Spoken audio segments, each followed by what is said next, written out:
everybody, welcome back to Vlogtober. If you watched yesterday's video, you knew that we had some plans. Well, plans have changed just ever so slightly.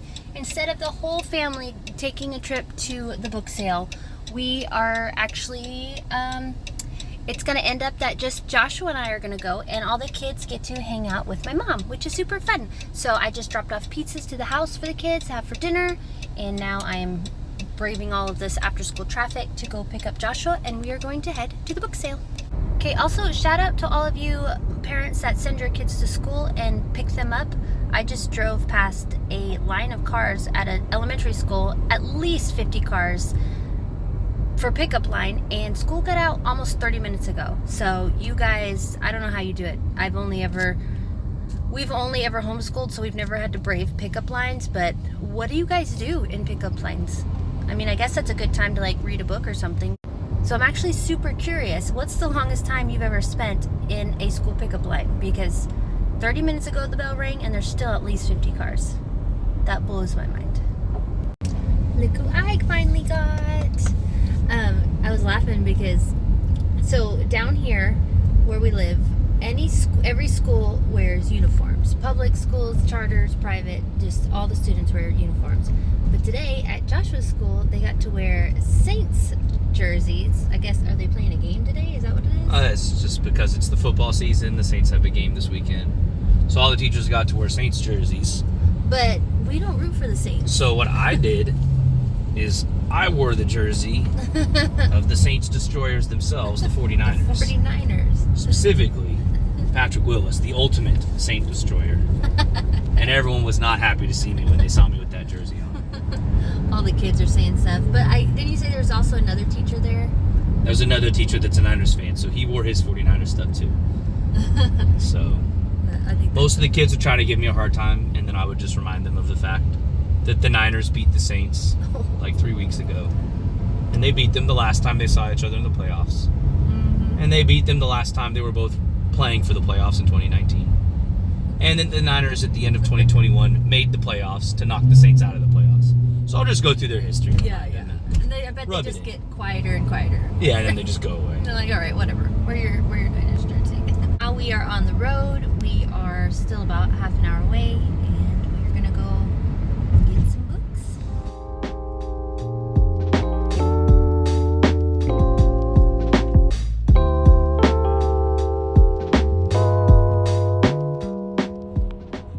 It's my turn to pick dinner, since we do it every Friday, and I picked Chipotle. Wait, did you want Chipotle? You can It doesn't matter. It's your choice. You can get something else. They have all kinds of stuff. But you want Chipotle. You're getting Chipotle. I absolutely want Chipotle, so that's what we're getting. Look at what such a nice wife I am. I opened the door for my husband. Just kidding. Remember, our handles broke. Everybody's like, wait a minute, that's backwards. Ghetto technology. We'll duct tape it eventually. I got my Chipotle, and Joshua actually wants Panda Express. Alright, so I got a veggie bowl, and they have this new like chimichurri sauce. It is the bomb. So good.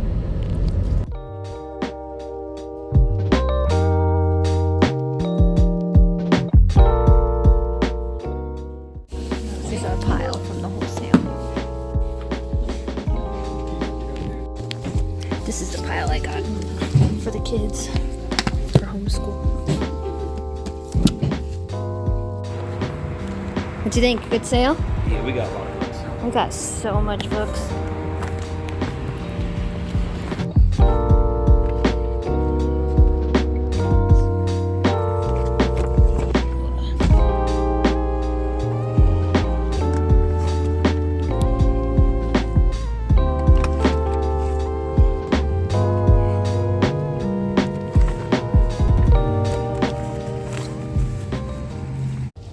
Okay, so one of my favorite things about these kind of book sales is all the older people that come, because they are just so nice and chatty, huh, Joshua? They'll just stand in line and talk to us.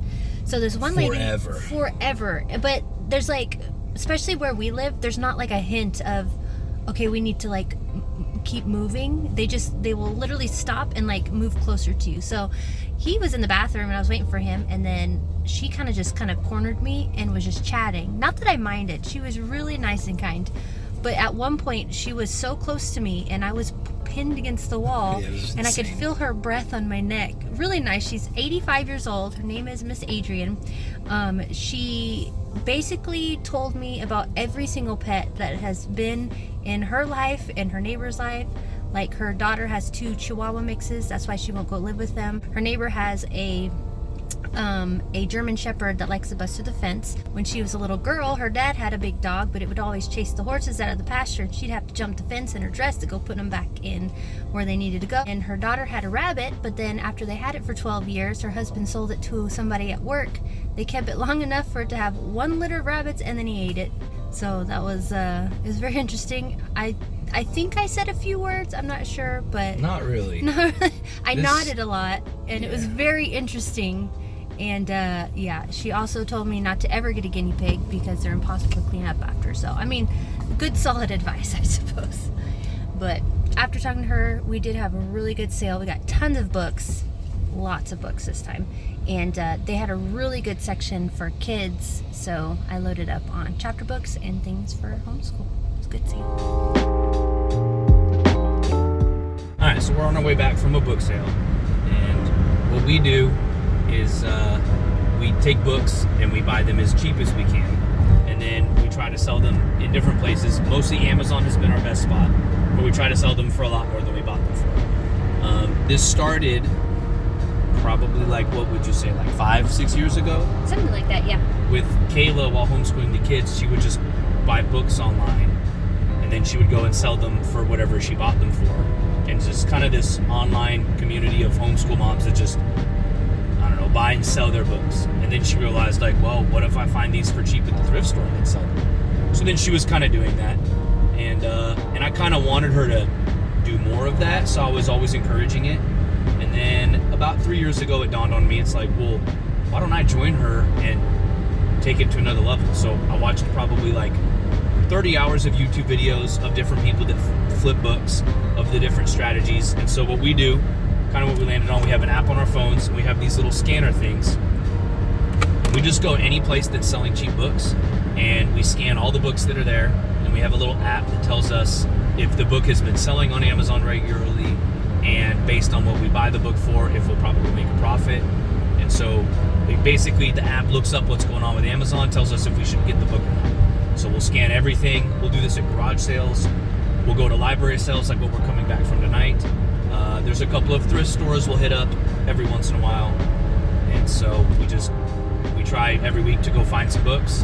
And then throughout the week we clean them up, we package them, and then we send boxes of books into Amazon. A big reason why we use the Amazon strategy, why we like that one, is because what Amazon will do is, for a fee, they'll store all of your stuff, and then they'll keep it until it sells on Amazon. So what we do is we find these books, we clean them up, we just mail boxes into Amazon, and then different Amazon warehouses in North Carolina, Kentucky, Florida, all over the place are just storing our books for us. We have hundreds of books in with Amazon right now, and then what happens is at any point in the near future, somebody logs on to Amazon and buys the book, and then Amazon will ship it to them, and we don't ever see the book again or deal with it until one day Amazon tells us it's sold, and then Amazon gives us a cut of the profits. So it's kind of like our little, I don't know, our little gig that we do together with her homeschooling and my flexibility as a teacher. It fits for us, and so that's how we manage to pay for extra stuff. So that's our little side hustle business nerdy book thing that we do. That's what we're doing right now. Yeah. And so that's why you'll see us going to a lot of garage sales or library sales and things like that, because it actually helps, like, as a side income. And it's good because we love books. Like, we've always loved to read. The kids love to read. So yes, we do get a lot in order to send into our Amazon store, but we also stock up on a lot for the kids. And, it keeps them reading. It gets them excited about books. And so it's kind of like a win-win-win for everybody. So my suggestion, for what it's worth, I imagine a lot of the people that watch Kayla's videos are other homeschool families. I think one of the ways to make it work, if it's just a one-income family where the husband's working and the mom tries to stay home and homeschool, I think a smart strategy is to come up with a side hustle the husband and wife can do together, where the wife's flexibility and her schedule can will work with it. So that's why the book stuff works for us so well. I can go out and find books on weekends and on after school and in summertime, and then Kayla throughout the week can clean it. Sometimes she'll get the kids to help with cleaning. Yeah. But as far as ways to make things work with as a one-income family, you can kind of make yourself a two-income family, but not by the wife clocking into a 9 to 5, but by getting a second income stream that's more of some type of little side hustle where you can tackle the tasks. You have freedom to tackle the tasks whenever, and then the husband and wife can split them up. I think that's a really good strategy to make life work as a one-income family in today's economy and all that. Yeah. So we kind of stumbled into it over the last couple of years, and it works well for us. And if this stopped working, then I would want to find some other replacement for it, because it's just a really... Another cool thing about it is while Kayla is home with the kids so much, by doing this with her, it keeps her also involved in the finances and not... It just keeps it from being like a, feeling like she's just a line item in the budget. She's actually involved in this whole process. So Yeah. it's been a good thing that fits for us. And if anybody's struggling as a one-income family, it's one of the things that I would suggest. Yeah. And what's it called? What would you call it? Well, it's a side hustle in general, but this specific one is, I would just say flipping books on Amazon. So the broad category would be find a side hustle. I think a really good option is finding something to sell online. So I guess the model is called online arbitrage.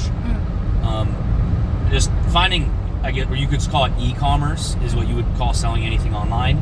There's different styles of that. What we're doing is arbitrage. Arbitrage means you're like going through all of the items for sale and finding the ones that you can sell for more over the internet. And so that's a model that works for us. There's other models. I mean, there's so much stuff out there. There's so many ways to make money online. True. I think the way we got into it is we kind of knew we needed to find something else. And so what we did to start this 3 years ago is we set aside $500 and just decided, all right, let's spend $500 on learning how to do this, on getting equipment, on buying new inventory. And once we've spent that $500, then we need to stop until we make a profit off of that. And like right about when we had gone through that first $500, just buying books and buying equipment and material and paying for subscriptions, right about when that ran out is when we got a little bit of profit trickling in. And then we just kept it where whenever we made money, we would then spend it on more books until we started getting in the positive, which took a few months. Yeah. But so yeah, I think that would be the way to do it. If there's a family, one income family, kind of torn, like wants the wife to stay home with the kids and homeschool, but then feels like it's just struggling to make ends meet, and the other side of the couple feels like the wife needs to work. This is a happy medium that we stumbled into that I feel like can make a lot of sense. Yep. So that's what we did, and that's why in Kayla's videos you'll see us always going to place where stuff is sold for cheap. And in the videos you'll see me in the background as a little scanner monkey scanning all the books at all these places. Okay, so we were back home, and this is the loot that we got for today. So in this haul, we have about 50 books here. This does not include all of the books that I bought for the kids. So my job, mainly, after we get the books, is to go through and clean these and kind of figure out what we would list them as far as like new, good, or acceptable. So I usually sit down at the table, and I have my little box here, and then my little spray bottle with rubbing alcohol. And I will go through, let's see, for instance, I would take this book and I would look through it. I would check the outside, the inside. I know my lighting is horrible, sorry. And then flip through to see if there are any things that were added, bookmarks, pictures, things like that. Check for any writing or highlighting, things like that. This looks really good. And then I would take one of my little rags, get some rubbing alcohol on it, and I would just go through and get it nice and clean, remove any fingerprints, dust, etc. Now, this was an extremely easy one to do. This was in very good condition, and nothing inside, no ripped pages. The binding is intact very nicely. No dog ears or highlighting or writing. But say we got a book like, let's see if we have one, like this. Okay, so this has a sticker on it. Sometimes I can just go through and kind of lift it and pull, but not always. So in my box, I have these things right here called Scotty peelers. And basically it's just like a little sharp, like flat plastic thing, and it will help me just kind of get up under this. Sometimes I'll spray it with some rubbing alcohol and then just kind of work it off the book like that. Sometimes they're really tedious, sometimes they come off pretty well, but it just depends. And then if there's a name on it, I'll usually try and see if like my cleaner will take it off. This isn't budging, so I would find something else that would kind of, well, there we go. So I'll just try different things to see if I can get this name off here, and then I'll work to get that sticker off. And then go through, does it have any writing, any notes, any extra things added to it? How's the binding? It's got a small crease, but it's not too bad. Another name that I'll try and get off. And yeah, and then I'd make sure to take my rag and get it all cleaned up. And then once this is all taken off and I get that cleaned up, then I'll just add it to the pile.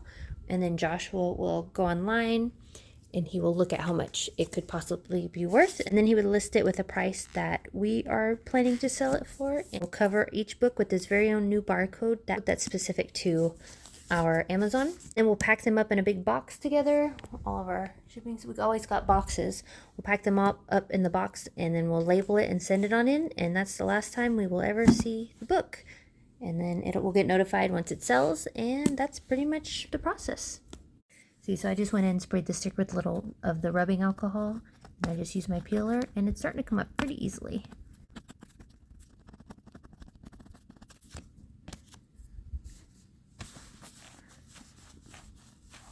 There we go. And then here I have like a little sliver of magic eraser, and I'm going to see if that will help get some of this off. Yeah, that's doing it really well. So I'll just use this, get all of that name marker off.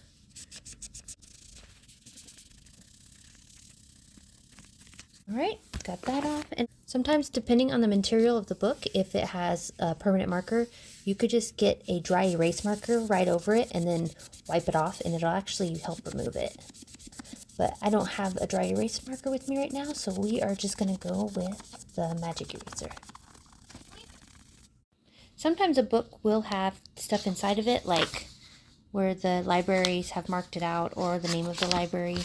And what I do is I have these little just plain like stickers, label stickers. They come in all different sizes, so I get sheets that have all different sizes, but I like these like larger ones.